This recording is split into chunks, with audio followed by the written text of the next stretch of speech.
Hello there. Glad you're back.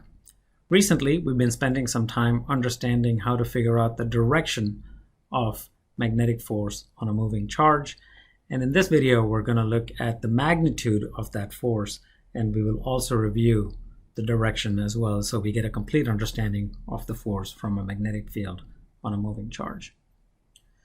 So we will take a look at the equation, understand all its terms and the context of how to use it, and then we will wrap up with one more application of the second right-hand rule to figure out the direction. So let me take an example of an external magnetic field that exists like this from left to right. And let's take a charge Q that is over here, and the charge is moving with a velocity v at some angle to the magnetic field. Let's call this angle alpha. So that's the angle between the velocity vector and the magnetic field. So the line I drew here, the dotted line, dashed line, is parallel to the external magnetic field. So that alpha is the angle between V and B. So let me write that down. Alpha is angle between V and B. So the magnitude of the force from the external magnetic field on the charge is given by this equation. Q times V perpendicular times B. Since this is just the magnitude of the force, I don't care about the sign of the charge. So I put an absolute value symbol around Q.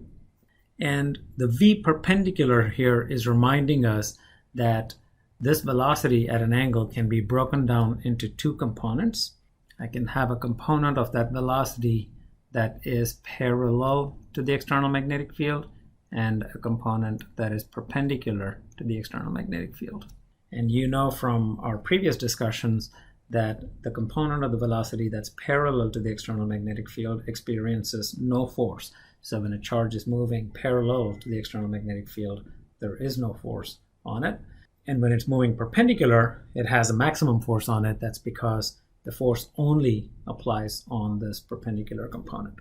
So I only care about this guy as far as the force is concerned. And you know that V perpendicular, just from some trigonometry, it's opposite the angle alpha. So that'll be equal to V times sine of alpha. So the magnitude equation becomes absolute value of Q times V times B times sine of alpha. So this tells us that the higher the magnitude of the charge, the higher is going to be the force. The higher the external magnetic field, the higher is going to be the force, and higher the velocity, or more importantly, the perpendicular component of the velocity, the higher is going to be the force. Let's look at this equation from a unit perspective. I know the unit of force is Newton in SI units. I know the unit of charge is Coulomb. The velocity is meters per second, and magnetic field is Tesla. Sine alpha has no units. So this gives us an opportunity to better understand what this Tesla is. So rearranging this equation, I will get Tesla equals Newton second over Coulomb meter. So that's one way to think about Tesla. Remember, Tesla is not a fundamental unit. Kilogram was a fundamental unit of mass. Meters was a fundamental unit of distance. Second was a fundamental unit of time. Coulomb was a fundamental unit of charge. Those are the four fundamental units that we have worked with so far. All other things like Newton and Joule and everything else that we have worked with were not fundamental units, but were related to these guys. So let's understand how Tesla is related to them. So this is one way to write it, but we know that Newton is not a fundamental unit. So let's get down to the basics. So 1 Newton is nothing but kilogram meter per second squared. We get that from F equals m, which is measured in kilograms, times a, which is measured in meters per second squared. So all of that stands for the Newton over here. Then I got to multiply by the second, and then I got to divide by Coulomb meter. So the meter cancels the meter, the second cancels one of these seconds, so we end up with Tesla being the same as kilogram per Coulomb second. Okay, so that's how it's related to our fundamental units. Okay, let's take an example to work with this. So here it says there is a charge of -6 nanocoulomb. and it's flying at 3,000 meters per second, which you might think is a pretty fast speed, but these charges are tiny bits of masses, so they can fly pretty fast, at an angle of 20 degrees above the horizontal x-axis. So let me show that over here. So here's the charge Q, and it's flying at a speed of v equals 3,000 meters per second at an angle of 20 degrees above the horizontal. It enters a region where the external magnetic field is 2.5 times 10 to the negative 5 Tesla coming out of the page. So let me show that external magnetic field.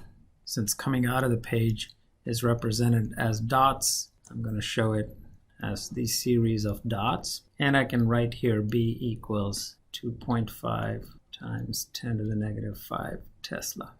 And the question is asking us, what is the force from this B on this Q? We want to make sure that we specify the magnitude and the direction.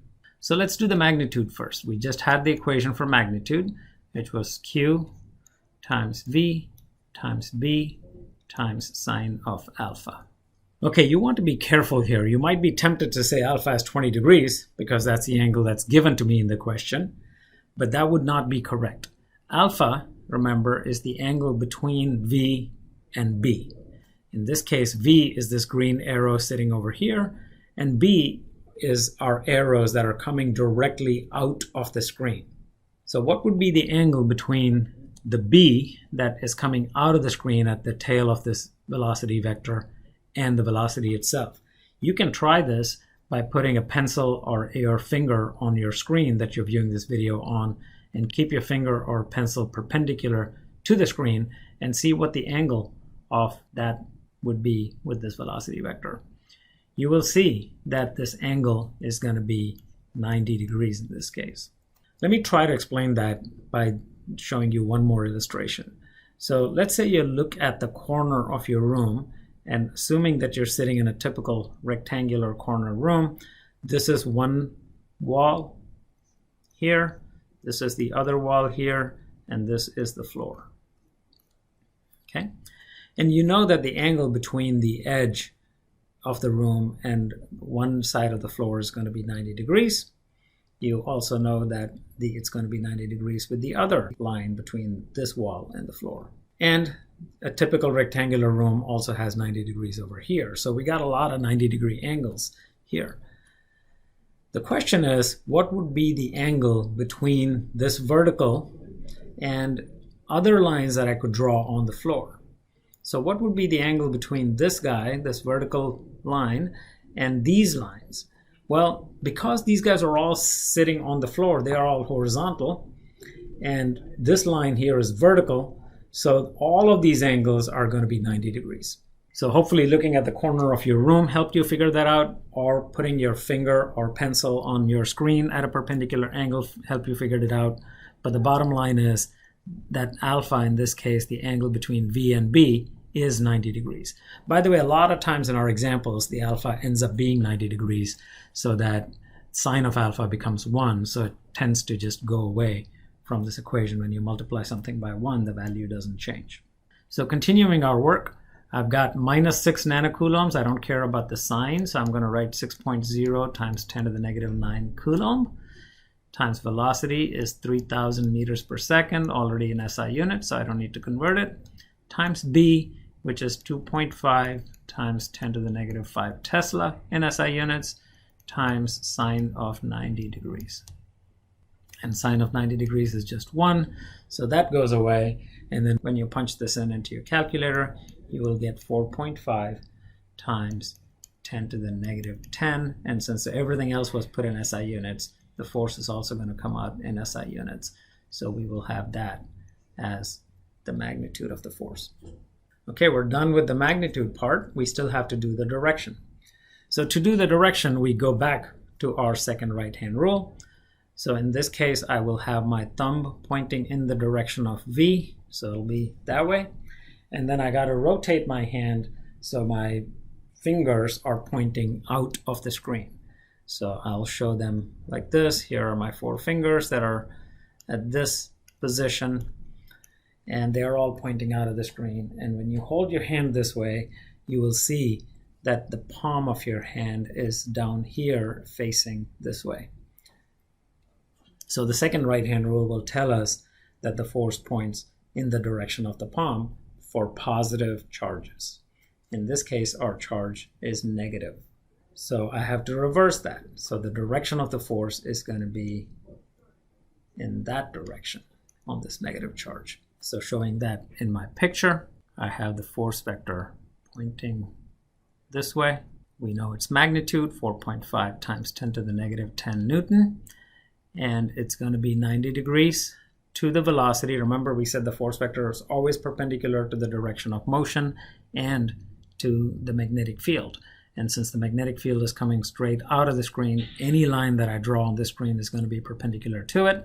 So the force is perpendicular to B, the force is perpendicular to V, and the direction can be specified as 90 plus 20. So this will be 110 degrees above the horizontal x-axis. Or if you like, you could say 180 minus 110 would be 70 degrees.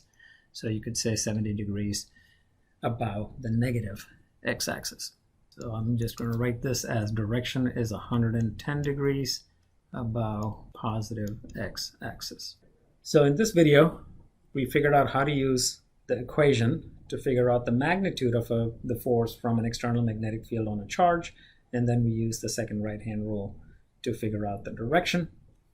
We saw that the magnitude of the force depends on the charge, its velocity, and the strength of the external magnetic field. We saw that more specifically, it only depends on the component of the velocity that is perpendicular to the magnetic field. That's what we meant by V perpendicular. It was the component of the velocity that was perpendicular to B, and that brought in this angle alpha into the equation. That's the angle between V and B, and a lot of times that ends up being 90 degrees, but doesn't always have to be. But be careful that you're only using the angle between V and B in this equation. And lastly, we used the second right-hand rule to get the direction of the force, and remembered that because it's a negative charge, we had to flip our answer. Thank you.